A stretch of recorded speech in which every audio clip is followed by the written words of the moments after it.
नमस्कार, बहुत स्वागत है आप सभी का। आप देख रहे हैं न्यूज 18 बिहार झारखंड। मैं हूं आपके साथ जया मिश्रा। बुलेटिन की शुरुआत बड़ी खबर के साथ करने जा रहे हैं और बड़ी खबर इस वक्त की मध्य प्रदेश से, जहां मध्य प्रदेश के रतलाम में बिहार पुलिस की गाड़ी पलटी है। एक सिपाही और दारोगा की मौत की खबर। मुकुंद मुरारी दारोगा और विकास कुमार सिपाही की मौत की जानकारी है। इस हादसे में 4 पुलिसकर्मी घायल हो गए हैं। सभी घायलों को मेडिकल कॉलेज में भेजा गया है, जहां पर इलाज हो रहा है। वहीं औद्योगिक थाना पुलिस इस पूरे मामले की जांच में जुटी हुई है। और सुधीर जैन ज्यादा जानकारी के साथ इस वक्त रतलाम से जुड़ चुके हैं। सुधीर, क्या अपडेट है इस खबर पर? देखिए, एसओजी के जवान हैं, स्पेशल ऑपरेशन ग्रुप के पूरे जवान हैं, जो कि गया से सूरत जा रहे थे और रतलाम के पास से जो एक ट्रेन गुजरता है, ईसरथुनी के पास यह जो गाड़ी है बेकाबू होकर करीब 50 मीटर तक के पलटती हुई चली गई। इस हादसे में जो एक सब इंस्पेक्टर है और एक कांस्टेबल है, उनकी मौत हो गई, जबकि 4 जो जवान है वो घायल है। इनको रतलाम के मेडिकल कॉलेज में इनका इलाज जारी है। इसके बाद इन्हें इंदौर रेफर किया जाएगा। इस तरह की भी खबर यहाँ पे आ रही है। तो कुल मिला के अभी ये हादसे की वजह यही बताई जा रही है कि ये हादसे की वजह क्या बताई जा रही है? कैसे ये हादसा हुआ, कब का ये हादसा है, समय क्या बताया जा रहा है, ये भी ब्रीफ कीजिएगा। देखिए, ओवर स्पीडिंग वजह सामने आई और टर्न के पास गाड़ी संभली नहीं और होकर गाड़ी पलटी, ऐसी बात सामने आई है। क्योंकि ओवर स्पीड एक बड़ी वजह आई है और आसपास के लोगों की मदद से इन सभी घायलों को रतलाम के मेडिकल अस्पताल में भर्ती करवाया, जहां से उन्हें अब इंदौर रेफर किया जाएगा। 2 की मृत्यु है और रतलाम की औद्योगिक थाना पुलिस जो है मामले की जांच में जुटी है। घटना की सूचना पर एसपी, एडिशनल एसपी सहित तमाम जो पुलिस अधिकारी थे वो भी मौके पहुंचे थे और मामले की जांच की बात कर रहे हैं। बहुत शुक्रिया सुधीर आपका तमाम जानकारी के लिए। और चलिए आगे बढ़ते हुए एक और बड़ी खबर आपको दे। समस्तीपुर से बड़ी खबर। कोर्ट हाजत से 5 कैदी फरार हो गए हैं। एक कैदी को पुलिसकर्मियों ने पकड़ लिया, लेकिन 4 कैदी भागने में कामयाब हो गए हैं। भागे हुए कैदियों को पकड़ने के लिए लगातार टीमें छापेमारी कर रही हैं। समस्तीपुर कोर्ट के हाजत का ये मामला बताया जा रहा है। ये बड़ी जानकारी आपको समस्तीपुर से दे रहे हैं, जहां पर 4 कैदी फरार हो गए हैं। कामयाबी उनको भागने में मिली है, लेकिन एक कैदी को पकड़ा गया है और जो 4 कैदी भागे हैं उनके लिए टीमें तैयार कर दी गई हैं, जो कि लगातार छापेमारी कर रही हैं। और इस पर सवाल यह है कि आखिर सुरक्षा में सेंधमारी हुई कैसे? समस्तीपुर पुलिस से कैदी भी नहीं संभल रहे हैं क्या? इतनी लापरवाही हो रही है। पुलिस कर्मियों पर कार्रवाई आखिर कब होगी? क्या कोर्ट में सुरक्षा इतनी कमजोर थी कि आखिर वहां से कैदी फरार हो जाते हैं? न्यूज 18 बिहार झारखंड ये सवाल पूछ रहा है, क्योंकि ये पहली दफा नहीं है जब कस्टडी से कैदी फरार हो जा रहे हैं। आखिर सुरक्षा में सेंधमारी कैसे हो रही है? कैसे पुलिस इतनी लापरवाह बनी हुई है कि पुलिस वालों से अब कैदी भी नहीं संभल रहे हैं? ये सवाल बहुत अहम है। इसके साथ ही आखिर सुरक्षा में सेंधमारी कैसे हुई? क्या कोर्ट में सुरक्षा इतनी कमजोर थी कि वहां से कैदी फरार हो जाते हैं? और ये तमाम सवाल पूछे जा रहे हैं। आज माननीय न्यायालय में कैदियों के उपस्थापन के लिए कैदी को लाया गया था। इसी क्रम में एक राजनंदन है जो कैदी है, यहाँ पर आर्मसेट का आज उसका पेशी था सीजीएम साहब के यहाँ। वहाँ से पेशी करके जैसे ही कोर्ट हाजत में उसको अंदर बंद किया जा रहा था, उसी क्रम में हाजत के अंदर में से 4 लड़के धक्का दे करके बाहर निकले और भागे। उसमें से एक कैदी को पकड़ा गया है और बाकी 4 कैदी फरार हो गए हैं। उसमें से 3 कैदी जो है सरायरंजन थाना कांड संख्या 113/24 के लूट कांड के अभियुक्त रहे हैं। और अब खबर मशहूर रैपर एमवे बंटाई से जुड़ी आपको बताएंगे, लेकिन उससे पहले ज्यादा जानकारी के साथ रिपोर्टर जुड़ चुके हैं। मुकेश, क्या जानकारी है इस पूरी खबर को लेकर? इतनी लापरवाही वहां पर कैसे पुलिस वालों को दिखाई दी और अभी इस मामले पर क्या अपडेट है? क्या पुलिस वालों से बात हुई? जी, इस मामले में पुलिस के द्वारा छापामारी करने की बात कही गई और सबसे बड़ी बात है कि जो भी अपराधी फरार हुए हैं, बड़े मामले के अपराधी थे।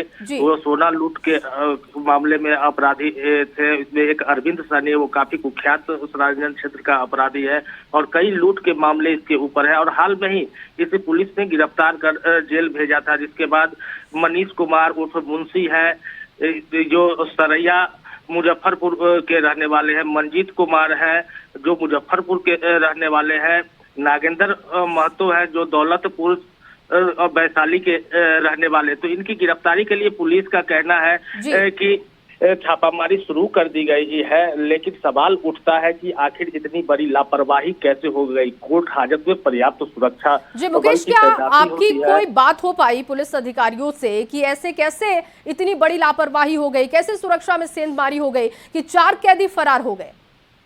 इस मामले में जो संजय पांडे एएसपी है सदर के, उनके द्वारा बताया गया, जो सीजीएम कोर्ट में एक आर्म्स एक्ट के आरोपी थे, उनको पेशी के बाद उन्हें हाजत के अंदर रखा जा रहा था और हाजत के अंदर कैदी को हथकड़ी लगाया नहीं जाता। और जब वो उस कैदी को हाजत के अंदर किया जा रहा था, इसी दौरान धक्का मुक्की हुई और 5 कैदी उसमें मौका का फायदा उठाकर पुलिस को चकमा देकर निकलने का प्रयास किया। मुकेश, लेकिन सवाल तो यही है कि बड़े अधिकारी उस वक्त क्या कर रहे थे? एसपी की भूमिका को लेकर भी तो अब सवाल है कि वो आखिर क्या कर रहे थे।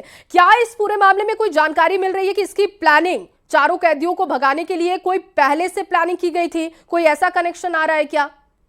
इस पूरे मामले पर पुलिस का कहना है कि जांच की जा रही है। घटना के पीछे जो भी पहलू होंगे जांच के बाद उसे उजागर की जाएगी। लेकिन फिलहाल जो स्थिति यही है कि एक जो कैदी जो भाग रहे थे, पुलिसकर्मी ने उन्हें पकड़ा, उनसे पुलिस पूछताछ कर रही है और जानकारी इकट्ठा करने का प्रयास कर रही है। और जो बाकी 4 कुख्यात भागे हैं, उनकी गिरफ्तारी के लिए पुलिस के द्वारा प्रयास किया जा रहा है। उनकी तस्वीर भी जारी की गई है।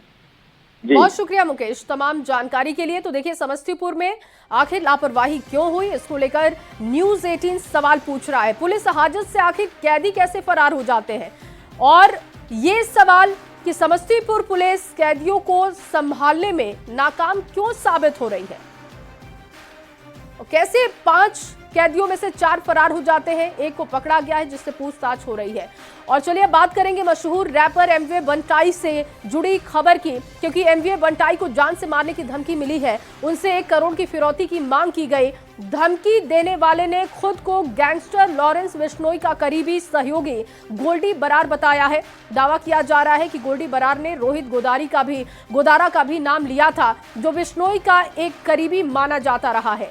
रैपर एमवे बंटाई, जिनका असली नाम मोहम्मद बिलाल शेख है, उनको ये धमकी 25 मई को उनकी कंपनी के रजिस्टर्ड एक मोबाइल नंबर पर भेजी गई थी। और अब बात पाकिस्तान की होगी। देखिए, आतंकवाद पर पाकिस्तान को बेनकाब करने के लिए शशि थरूर की अगुवाई वाला डेलीगेशन पनामा पहुंच चुका है। डेलीगेशन ने नेशनल असेंबली का दौरा किया और जहां उन्होंने आतंकवाद के खिलाफ भारत के रुख को पेश करने के लिए सांसदों के एक चुनिंदा समूह से मुलाकात की, जिसकी तस्वीरें आपके सामने हैं। Change in recent years is that the terrorists have also realized they will have a price to pay. On that, let there be no doubt. When, for the first time, India breached the line of control between India and Pakistan to conduct a surgical strike on a terror base, a launch pad, the Uri strike in September 2015, that was already something we had not done before. Even during the Kargil war, we had not crossed the line of control. In Uri we did. Then came the attack in Pulwama in January 2019. This time we crossed not only the line of control, we crossed the international border and we struck a terrorist headquarters in Balakot. This time we have gone beyond both of those. We have not only gone beyond the line of control and the international border, we have struck at the Punjabi heartland of Pakistan by hitting terror bases, training centers, terror headquarters in 9 places. तो एक delegation Panama पहुंचा है, तो दूसरी तरफ NCP सांसद सुप्रिया सुले की अगुवाई में भारतीय डेलीगेशन दक्षिण अफ्रीका पहुंचकर पाकिस्तान के खिलाफ समर्थन जुटा रहा है। डेलीगेशन के साफ संदेश ये दिया गया है कि भारत अब किसी भी तरह की हिमाकत को बर्दाश्त नहीं करेगा। That you must tell the truth to the world, and we all in one voice must condemn any terrorism anywhere in the world. And we have come with a message of peace, love, harmony. At the same time, we must not forget that India is not going to tolerate any violence against any Indians anymore.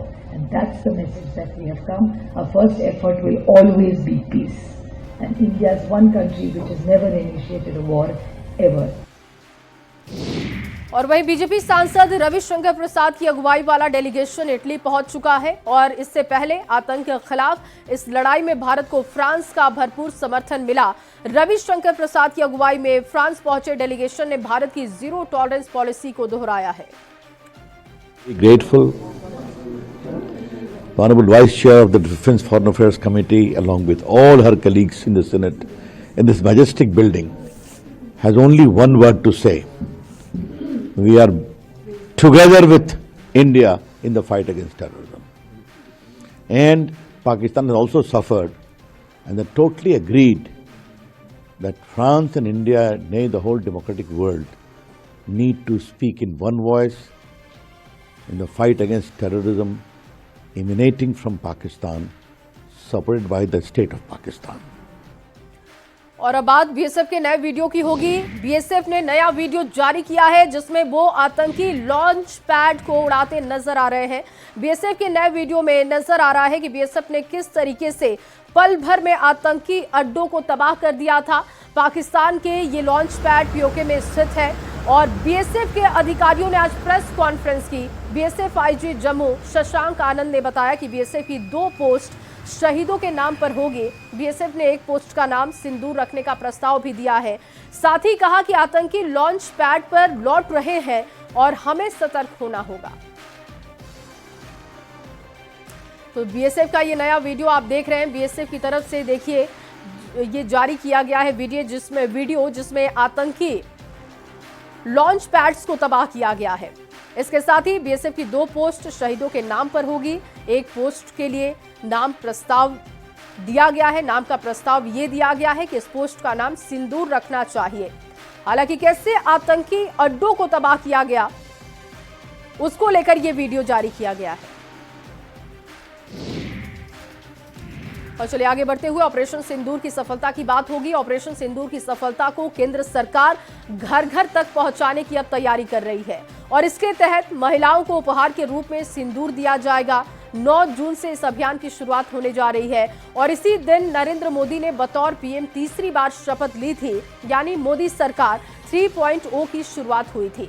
अभियान का मूल मकसद मोदी 3.0 सरकार की उपलब्धियों को जन जन तक पहुंचाना है और इसके लिए जनसंपर्क के दौरान महिलाओं को सिंदूर भी भेंट किया जाएगा।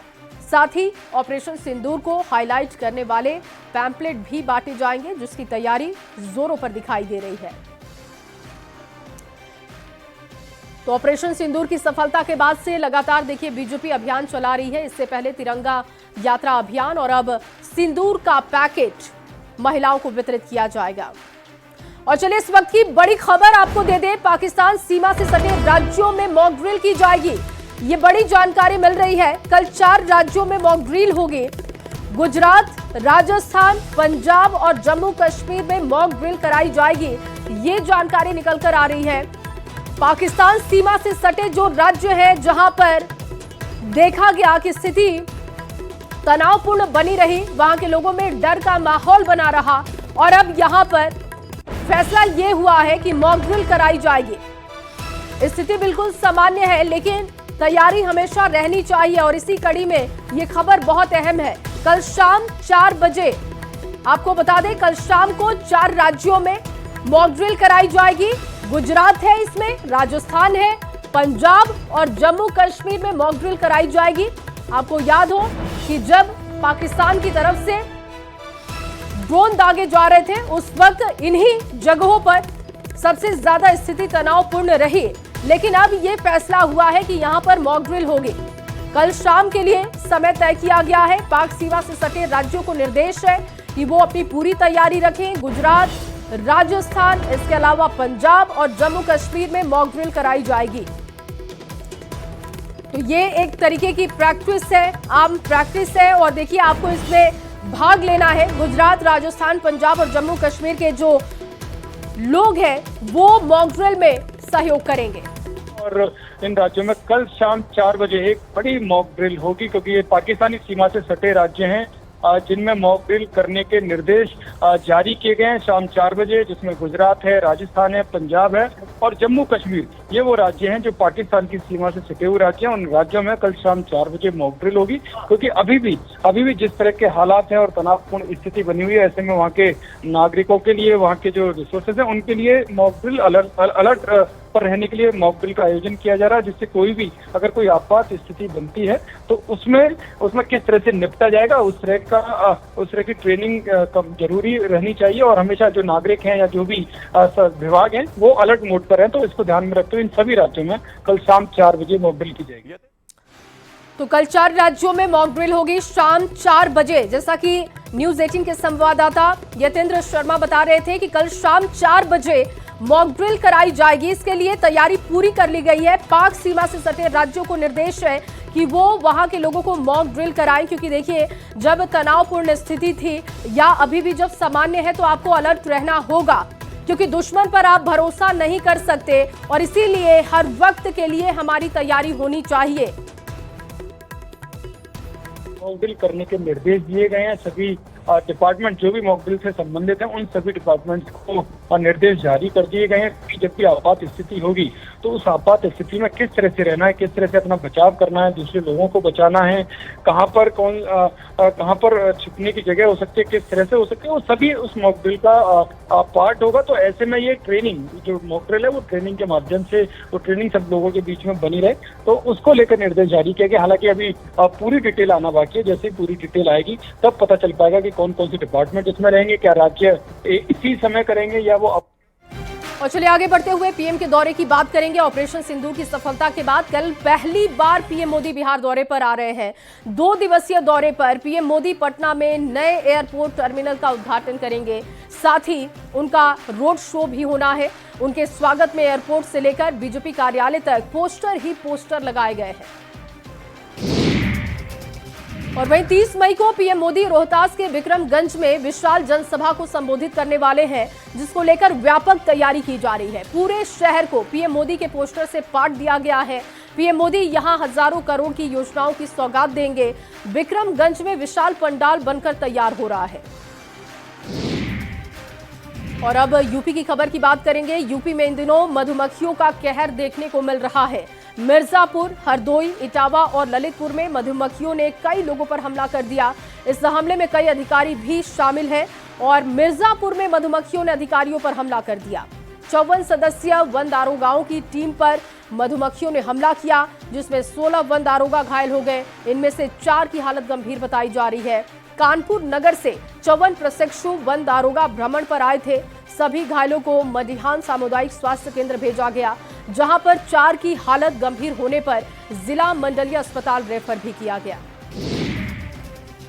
और अगली खबर बगहा से, जहां बगहा में ई रिक्शा और बाइक की टक्कर हो गई। सड़क हादसे के बाद भीषण आग लग गई। ई रिक्शा पर पेट्रोल डीजल ले जाया जा रहा था, जिसकी वजह से आग बहुत तेजी से फैली और इसी दौरान एक घर भी आग की चपेट में आ गया। घटना धनहा के बासी मरी चहवा रोड की है। घटना के काफी देर तक वहां पर अफरा तफरी का माहौल बना रहा, जो इन तस्वीरों में आप देख रहे हैं। वहां पर फायर ब्रिगेड की टीम पहुंची, पुलिस की टीम पहुंची, स्थानीय लोगों ने भी आग पर काबू पाने की कोशिश की। और वहीं मुंबई बनारस के बाद अब बिहार के मुजफ्फरपुर में बहुप्रतीक्षित होमी भाभा कैंसर अस्पताल और अनुसंधान केंद्र बनकर तैयार हो गया है। हालांकि मुजफ्फरपुर में कैंसर अस्पताल बीते कई सालों से एक टेंट स्ट्रक्चर में चल रहा था। वहीं अब करीब 550 करोड़ की लागत से अत्याधुनिक उपकरणों से लैस होमी भाभा कैंसर अस्पताल और अनुसंधान केंद्र का नया भवन बनकर तैयार हो गया है, जिसका प्रधानमंत्री नरेंद्र मोदी उद्घाटन करेंगे। तो जैसा ये पता है, होमी भाभा कैंसर अस्पताल एवं अनुसंधान केंद्र मुजफ्फरपुर ये परमाणु ऊर्जा विभाग भारत सरकार की एक इकाई है और यहाँ पे कैंसर की सारी सुविधाएं जैसे कि ओपीडी, आईपीडी, कीमोथेरेपी, सर्जरी और रेडियोथेरेपी, ये सारी सुविधाएं ये कैंपस के अंदर में दी जाने वाली है। और ये पूरे बिहार का सबसे बड़ा रेडियोथेरेपी का सेंटर होने जा रहा है। इसमें 5 बंकर हैं, जो कि 4 लाइनेक लीनियर एक्सीलेटर मशीन के लिए और 1 ब्रैकीथेरेपी के लिए। और ये इसमें 2 मशीन अभी एक्टिव हो चुका है और बाकी जो मशीन है अगले 1.5 से 2 महीने में एक्टिव हो जाएंगी। और अब बात कोरोना के बढ़ते ग्राफ की होगी। देश भर में फिर से कोरोना के मरीज बढ़ने लगे हैं। महाराष्ट्र, झारखंड, राजस्थान और कर्नाटक जैसे राज्यों में कई मरीज पाए गए और ऐसे में स्वास्थ्य विभाग ने लोगों से भीड़ में मास्क पहनने, हाथ धोने और सोशल डिस्टेंसिंग जैसे नियमों का पालन करने की अपील की है। बता दें कि दिल्ली, मुंबई सहित देश भर में 1010 सक्रिय मामले सामने आ चुके हैं। पिछले एक हफ्ते में देश में कोविड-19 के 752 नए केस रिपोर्ट मिले हैं, जिसके बाद से डर का माहौल बना हुआ है। और देखिए, राजधानी पटना में कोरोना पांव पसारने लगा है। इसको लेकर स्वास्थ्य विभाग अलर्ट मोड पर दिखाई दे रहा है। मुजफ्फरपुर के SKMCH में भी तैयारी शुरू कर दी गई है। अस्पताल में 60 बेड के कोरोना डेडिकेटेड वार्ड बनकर तैयार हो चुका है और 83 वॉलंटियर एक्टिव कर दिए गए हैं। खराब पड़ी मशीनें ठीक कराई जा रही हैं। साथ ही अस्पताल में दवाइयों और इंजेक्शन की भी पूरी व्यवस्था दिखाई दे रही है। और चलिए, इन्हीं तमाम खबरों के साथ इस बुलेटिन में बस इतना ही। आप बने रहिए न्यूज़ 18 बिहार झारखंड के साथ।